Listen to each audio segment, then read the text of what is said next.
¿Qué es un proyecto?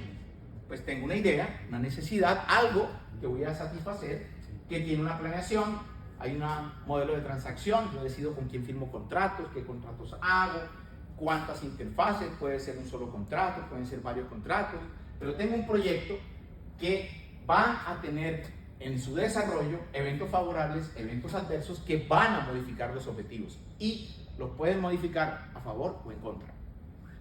Y para poder llegar al desarrollo del proyecto, para meterme allá en el campo, al montaje o para ir al trabajo de equipo, pues hay que hacer una planeación en la que hay unos instrumentos, unas herramientas que son una descripción técnica. Entonces, ¿de qué tamaño es la caldera? ¿Qué capacidad de procesamiento va a tener el acueducto? ¿Cómo se van a instalar los paneles solares? ¿Cuántos pisos va a tener el edificio? Y cuando yo sé lo que quiero, es porque identifiqué lo que necesitaba. Y esto que necesitaba, lo traduzco aquí en un documento técnico que elaboran los expertos, al que le equivale un precio. Entonces viene una estructura financiera que soporta esto. Pero además hay unas relaciones con quienes están involucrados en el proyecto. Entonces necesito un contrato o unos contratos. Pero además de esto, si yo quiero hacer una convocatoria para que muchos se presenten, me hagan saber su propuesta, necesito unas reglas. Hay un pliego, unos RF, donde yo hago los requerimientos para saber quién es el que puede llegar a desarrollar esto. Pero además de estos documentos, también tengo que tener un esquema de comunicación formal. Y esa comunicación formal, si estamos en presencia de un proyecto estatal, se hace por actos administrativos. El Estado es formal, es solemne. Entonces habla con una resolución, habla con un decreto, pero no es como Juan en la esquina gritándole a Pedro que haga o deje de hacer algo. La formalidad del Estado.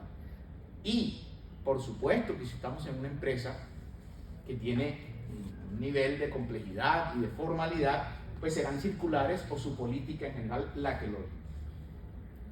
Estos documentos, cuando se elaboran, tienen o le generan la sensación a los responsables de hacerlos de que están muy bien hechos, casi que perfectos.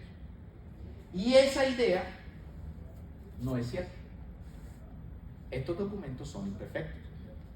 Algo no dijiste de la capacidad de un reactor, algo se te olvidó especificar del suelo donde se iba a trabajar, alguna característica del software que íbamos a desarrollar en el proyecto no se tuvo en cuenta y después hay que hacerle ajustes. Luego, eso significa que este modelo financiero también va a cambiar. Luego, esto significa que las propuestas que van a llegar no necesariamente son perfectas, pero además de eso, este contrato tiene que leer toda esta imperfección. Y a nosotros como humanos nos disgusta mucho la imperfección. Pues estos documentos van a dar lugar a lo que ustedes conocen en gestión de proyectos, una estructura de desglose de trabajo, en fin, todos los acrónimos que usamos cuando hacemos planeación de proyectos. ¿Y qué va a suceder? Que a medida que la gente trabaja, que se establece el cronograma, que se va ejecutando el presupuesto, entonces yo voy a llegar a una salida. Y la salida, si esto es imperfecto, ¿cómo será la salida? Imperfecta. Imperfecta. Luego, esto que tengo acá no va a casar con la expectativa. El éxito del proyecto, y es, creo, uno de los enfoques más importantes que tiene la 7ª edición del PMBOK, es que reconoce esa imperfección.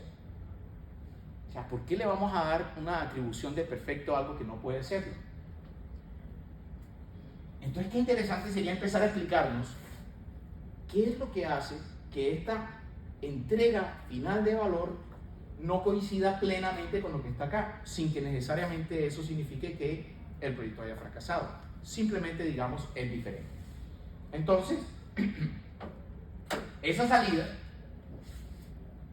se va a alterar por aspectos positivos y por aspectos negativos, por adversidades y por oportunidades, por riesgos positivos y riesgos negativos, que de hecho por ahí hay una discusión que si el riesgo es negativo, que si es positivo, otro día la hacemos. El punto es que hay imperfección, y a la imperfección se le opone la excelencia. Hay negligencia, hay cosas que la gente sabiendo que tiene que hacerlas no las hace. Y hay otros que por el contrario son autoexigentes, comprometidos y van más allá del deber, aplicados, entregados. Infortunadamente esto es una realidad, pública y privada. Hay corrupción.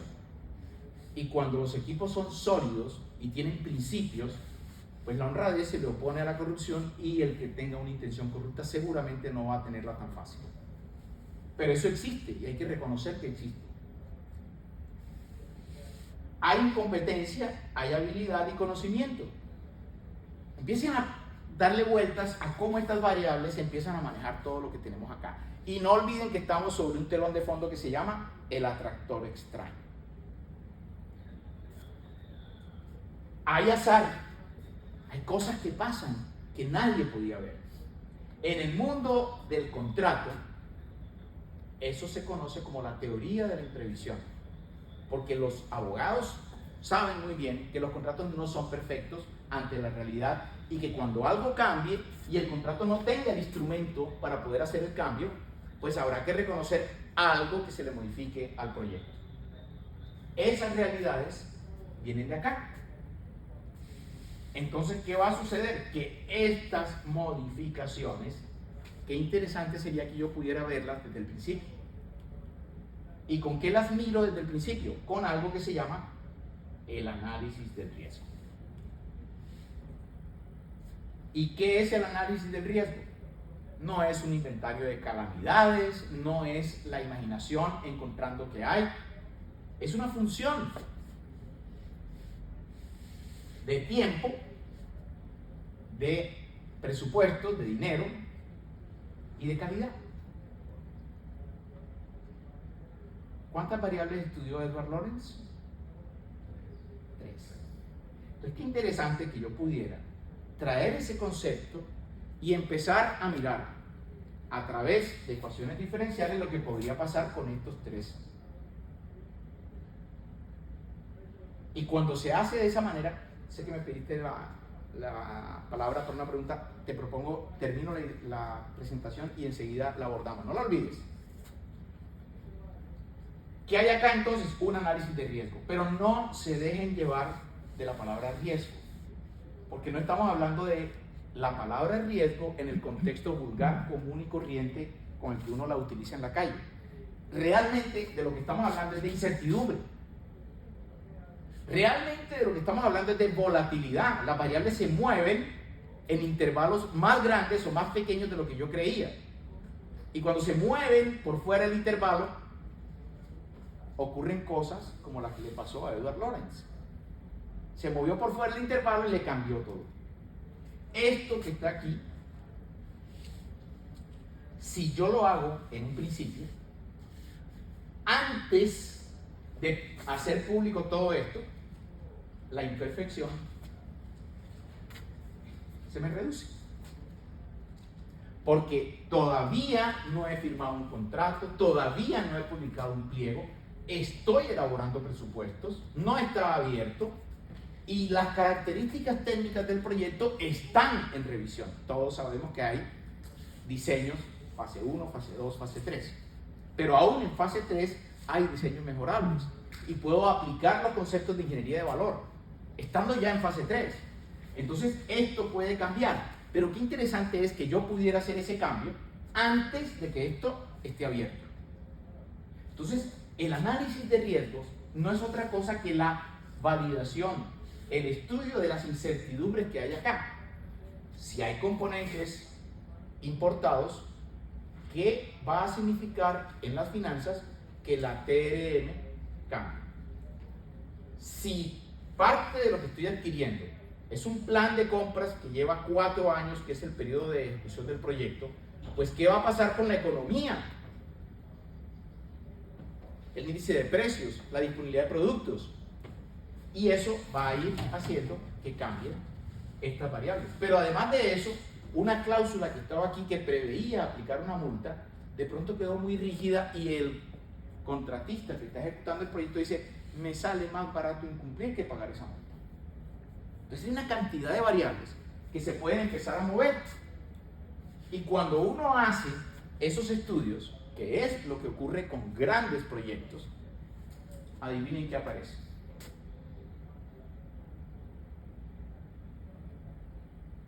Cada una de las variables que están metidas en estos elementos se comporta como el atractor extraño. Esto es una hipótesis, esto no van a encontrar literatura de esto. Es una hipótesis que hemos estado construyendo. Porque cuando uno logra llevar a un modelo las muchas variables que están aquí representadas con un punto rojo acá, empieza a aparecer ese movimiento, pero todavía no hemos llegado en la academia al punto en el que podamos demostrar que esto se está comportando como se comporta un sistema. Apenas podemos decir que es complejo, pero no podemos enmarcarlo dentro del caos. Y recuerden que el caos tiene una característica. ¿En cuántas dimensiones se mueve el caos? Entre 2 y 3. No pueden ser 2 ni pueden ser 3. ¿Aparecen qué cosa? Los fractales. Los fractales. Y estamos entonces hablando de unos elementos que nos permiten entender la complejidad que hay detrás del proyecto. Pero hay un denominador común aquí. Y esto fue lo que motivó que estrenáramos esta conferencia en este congreso. Es la primera vez que hago la conferencia en público. En ninguna de mis clases, en la Universidad del Norte, ni en otras, aquí en la de Magdalena espero hacerlo pronto, hemos explicado esto que estamos compartiendo con ustedes. ¿Y qué es lo que estamos encontrando como denominador común? ¿Se acuerdan ustedes de las dos grandes figuras que se hacían, que parecían la mariposa y que dejaban algo en el centro? Lo que se ha encontrado al predecir el clima es que allí hay lo que llaman los financieros un driver, una variable clave que mueve todo y se mueve en una dimensión mayor a 2 y menor que 3. ¿Cuál es el denominador común que hay aquí? Miren un poquito con calma. La gente. La gente. Imperfección, negligencia, corrupción, incompetencia, excepto el azar que puede venir de la naturaleza. Pero las decisiones para enfrentar el azar de la naturaleza, ¿de quién son? De la gente. Entonces, puede ser que esa hipótesis que tenemos cobre fuerza y lo que está detrás de esto es lo que la gente decide. Entonces, ¿qué tal que el atractor extraño anduviera por acá?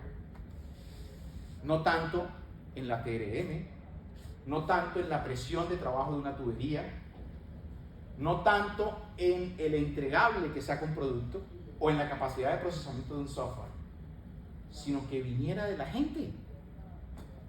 ¿Y cuándo? Cuando están ejecutando el proyecto. Ahora, tercer momento de la conferencia. Ya explicamos el atractor extraño, ya explicamos cómo podría estar presente en el proyecto. Veamos qué dice PMBOK séptima edición, y esto fue para mí el detonante que me volvió a entusiasmar para retomar el tema de entender el atractor extraño.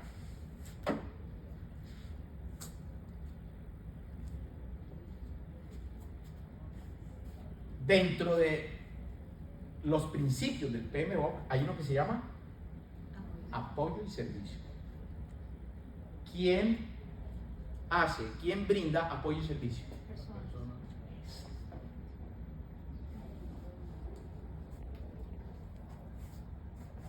Dice que hay que trabajar con el equipo.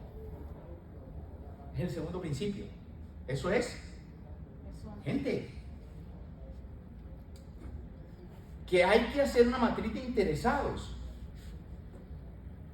Entonces, quienes tienen interés favorable al proyecto, quienes se oponen al proyecto, quienes son neutrales al proyecto, quienes son vulnerables al proyecto, el patrocinador del proyecto, el ejecutor del proyecto, el contratista, el subcontratista y los empleados que ellos tienen. Eso es toda la matriz de personas involucradas. La comunidad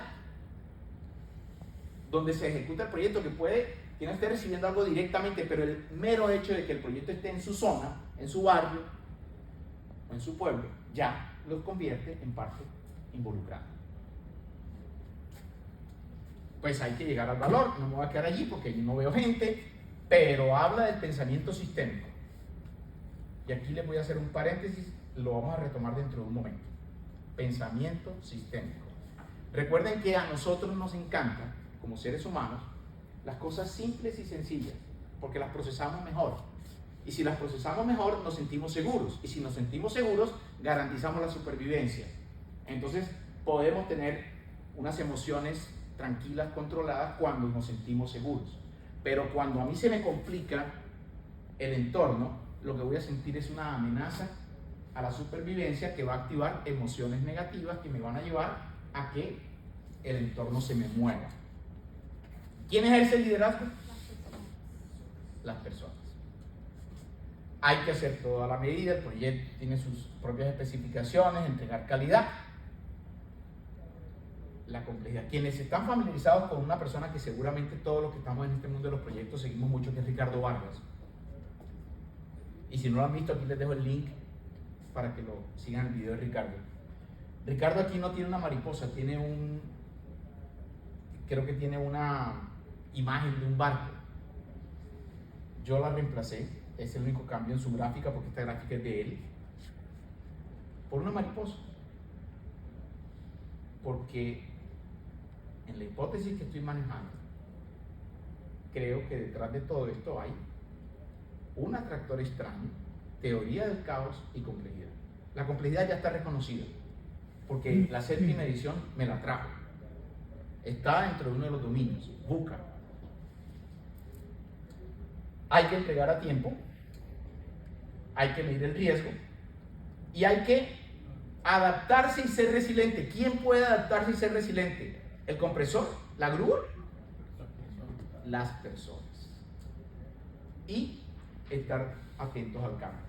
Todo esto viene representado en unos dominios donde hay que buscar las relaciones comprometidas que me generan producto. Las personas que están allí involucradas. Hay que asignar roles y responsabilidades. La matriz RAS y todo eso que ustedes conocen ya. ¿Qué está detrás de esto? La cultura. La cultura la tiene el transformador, la tolva, la tiene la gente. Entonces, que haya entregables definidos, ahí no veo. Hay que hacer coordinación, me faltó subrayarlo en amarillo. Y ustedes van a ver cómo aquí todo esto al final del día es gente. Entonces, seguimos bajo la idea de que el atractor extraño dentro del proyecto, y que podríamos incluso llegar a demostrarlo a través de un modelo en el que pueda establecer cómo se gestionan las decisiones y se toman las acciones, probablemente va a estar alrededor de la gente. Vamos a avanzar un poco más. Cuando entiendo el proyecto a partir de estos tres elementos, que son el contrato, el modelo financiero y la descripción técnica, pues tengo mi idea de arranque. Por aquí voy. Y esa idea de arranque pues me lleva a definir un plan con el que voy a ejecutar el proyecto. ¿Y qué viene allí? El plan de adquisiciones, el presupuesto, dónde están los recursos, quién va a financiar, el alcance del proyecto, viene la matriz de los involucrados, el esquema de comunicaciones, la calidad del entregable, el plazo para poder cumplir con los hitos y los recursos. Ya no estoy hablando aquí de dinero, estoy hablando de todo lo que necesito para poder ejecutar el proyecto. Esas ideas les van a resultar comunes porque vienen ¿de dónde? Del PMBOK sexta edición. En las estructuras IoT. Esto que estoy planeando, aquí no he movido una varilla, no he levantado una línea de código para un programa. Apenas estoy planeando. Luego viene la ejecución de la obra, el montaje, la ejecución de las líneas de programación, lo que usted esté haciendo. Y luego viene verificar, a ver cómo va el asunto y terminamos. Y para poder desarrollar todo esto, pues hay unos contratos. Muchos contratos. Pero esto tiene que estar armónico.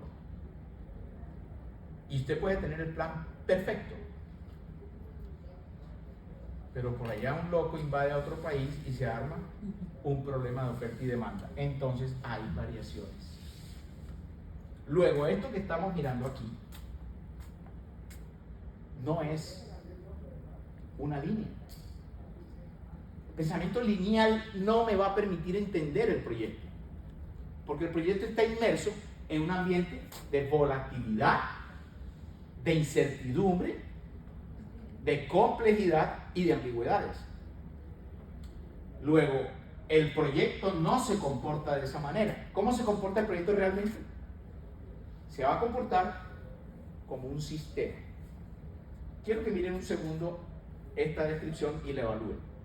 Si ustedes le piden a una persona que les describa la forma como se llena un vaso de agua, eso que están viendo allí les parece que pues atiende la lógica con la que uno llena un vaso de agua. Sí. Tiene las características. Bueno, ¿y cuál es el diafragma del grifo? La perilla, diríamos aquí.